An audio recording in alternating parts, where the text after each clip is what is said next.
Eh bien salut à tous, j'espère que vous allez bien. On se retrouve aujourd'hui encore dans une toute nouvelle vidéo où nous allons parler de ce fait d'actualité à Brive-la-Gaillarde, notamment d'un homme complètement nu qui a menacé des passants et qui est entré dans une église complètement nu, armé d'un couteau, et donc qui voulait en découdre avec les personnes aux alentours. Alors, on se retrouve aujourd'hui dans ce fait d'actualité-là, épisode 1000, dans cet asile à ciel ouvert qui est devenu la France grâce à cette république. Et donc, un individu, d'après un article de 20 minutes, se serait rendu coupable de vol de véhicule. Donc, d'après les témoins, il est arrivé en voiture dans le centre de Brive, tout près de l'église. Il est sorti donc complètement à poil, avec son couteau en main, et il a commencé à menacer des gens aux alentours de lui. Voilà, il essayait de les chasser, etc. Puis après, il s'est introduit dans l'église. À ce moment-là, pareil, il a commencé encore à menacer les individus à l'intérieur. Donc heureusement, un adolescent, dès que cet individu est sorti de sa voiture complètement nu avec son couteau, il a contacté les forces de l'ordre qui sont arrivées très rapidement. Par contre, pour cet individu, la fin se termine très mal parce qu'il a été abattu par la police dans l'église. Malheureusement, c'était devant l'autel du Seigneur. Dans tous les cas, au moins, il n'y a pas d'autres blessés. Heureusement, il n'a fait que menacer. Je pense que cette personne avait de gros troubles psychologiques. Là, pour le coup, c'est indéniable quand même. Pour sortir nu, complètement nu comme ça dans les rues, avec un couteau pour menacer des gens, il faut quand même tenir une sacrée couche au niveau du cerveau. En tout cas, d'après tous les témoins, l'individu n'a rien crié, c'est-à-dire les revendications islamistes ou d'autres revendications. Apparemment, il n'a rien dit, il a juste voulu, aller blesser ou tuer des personnes. Enfin, juste, c'est quand même extrêmement grave. Mais donc, vous allez pouvoir voir la vidéo dès tout de suite, et puis nous allons lire l'article à ce sujet pour en savoir un tout petit peu plus. Essayez toujours d'avoir au moins une petite bombe sur vous, ça peut toujours vous protéger, vous et votre famille. Sachant que la police ne vous dira rien, même si c'est pas forcément très très légal, mais une bombe lacrymo sur vous, je veux dire, la gendarmerie ne vous attaquera pas, ne vous fera rien parce que vous êtes défendu. Et je peux vous assurer que si vous prenez une bombe à gel, donc comme ça vous évite les retours de vent, etc., ça peut quand même faire pas mal de dégâts aux yeux de celui qui vous attaque, et ça peut quand même le neutraliser un minimum pour vous laisser le temps de fuir, ou alors d'essayer de le maîtriser, ce qui est un peu plus improbable. Vaut mieux fuir et puis contacter la gendarmerie ou peu importe. En tout cas, ça dépend de comment vous vous sentez. Donc la vidéo se situe dans l'église au moment où l'individu complètement nu se fait abattre par la police. Donc là, vous pouvez le voir, il est devant l'autel du Seigneur, devant la Sainte Croix.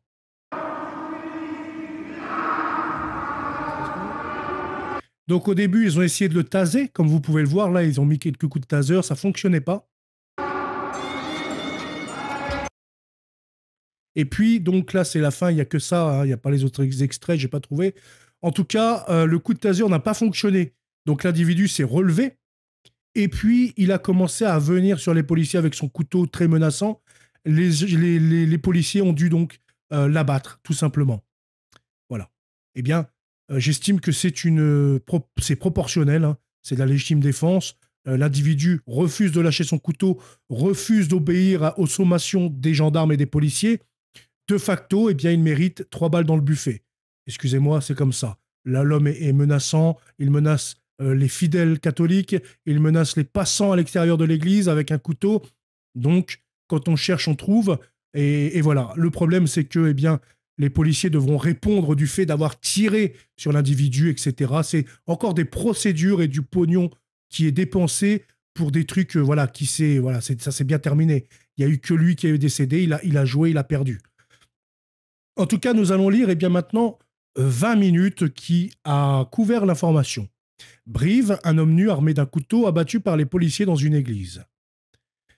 Ce mercredi, un homme d'une quarantaine d'années est entré complètement nu dans une église de Brive-la-Gaillarde, en Corrèze. Donc la Corrèze, pour ceux qui ne savent pas, c'est le bastion de François Hollande. Muni d'un couteau, il a été abattu par les forces de l'ordre qui le menaçaient. Son identité reste à confirmer, a indiqué lors d'une conférence de presse la procureure de la République de Brive, Florence Leroux-Gristi. Elle a précisé qu'il n'avait prononcé aucun propos à connotation religieuse. Ses motivations pour l'heure sont inconnues. En tout cas, il a quand même eu l'intelligence de voler une voiture parce que, comme je l'ai dit, il s'est rendu coupable de vol de voiture. Donc en fait, quand il est arrivé en voiture dans la ville, eh bien, elle était volée apparemment. Donc du coup, il a pu voler une voiture en étant à poil ou alors est-ce qu'il s'est déshabillé dans la voiture? Enfin, il y a beaucoup de zones de mystère encore. Abattu par les policiers qu'il menaçait avec son couteau. Cet homme arrivé en voiture aurait d'abord menacé des gens à l'extérieur avant de se réfugier dans l'église, dans laquelle se trouvaient alors plusieurs personnes.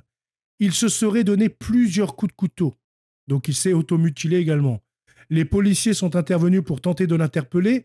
Ils auraient d'abord tenté en vain de le maîtriser, de le calmer en faisant usage à plusieurs reprises de taser. D'ailleurs, vous pouvez voir les petites dans la vidéo. Enfin, je ne sais pas si vous allez le voir à votre niveau parce que c'est l'image est assez dézoomée. Mais vous allez pouvoir voir les petites diodes vertes sur lui et dans le mur derrière. Et on entend la décharge arriver, mais ça fait malheureusement rien. Mais il se serait ensuite avancé, menaçant les policiers en brandissant son couteau dans leur direction. Les fonctionnaires ont alors fait usage de leur arme de service. L'homme est décédé des suites de ses blessures. Une autopsie sera donc réalisée vendredi pour déterminer précisément les circonstances et les causes de la mort. Les faits se sont déroulés à la collégiale Saint-Martin, explique La Montagne. Le quotidien régional précise que l'alerte a été donnée par un adolescent. Des témoins ont fait état de plusieurs coups de feu. 2 enquêtes ont donc été ouvertes. La première, des chefs de vol de véhicules et de tentatives d'homicide sur personne dépositaire de l'autorité publique commise par l'individu, désormais décédé, a indiqué la procureure. La seconde, confiée à l'IGPN, pour homicide volontaire par personne dépositaire de l'autorité publique, elle est susceptible de viser entre 2 et 4 policiers, selon la magistrate. Donc c'est ce que j'expliquais tout à l'heure, les policiers devront répondre du fait d'avoir fait usage de leurs armes et notamment d'avoir neutralisé définitivement l'individu. Donc aujourd'hui, voilà, c'est ça, dès qu'on tire une cartouche, il faut faire un rapport de 60 pages pour expliquer le pourquoi on a fait ça, pourquoi il n'y avait pas d'autre solution, pourquoi, et donc ça surcharge les administrations, ça surcharge tout un pan de la gendarmerie, de la police, etc. Parce qu'il faut, il faut écrire la paperasse. Hein. Voici aussi pourquoi les policiers passent beaucoup de temps dans leur bureau. C'est une des causes également, alors qu'ils devraient en passer beaucoup plus sur le terrain. En tout cas, grâce à Dieu, il n'y a pas eu de blessés ni de morts suite à cette attaque d'un fou. Je pense qu'il est, oui, atteint psychologiquement, à mon avis, hein, pour se balader nu, machin, avec un couteau. Enfin, faut pas... Voilà. Je vous souhaite une très bonne soirée. À bientôt. Salut.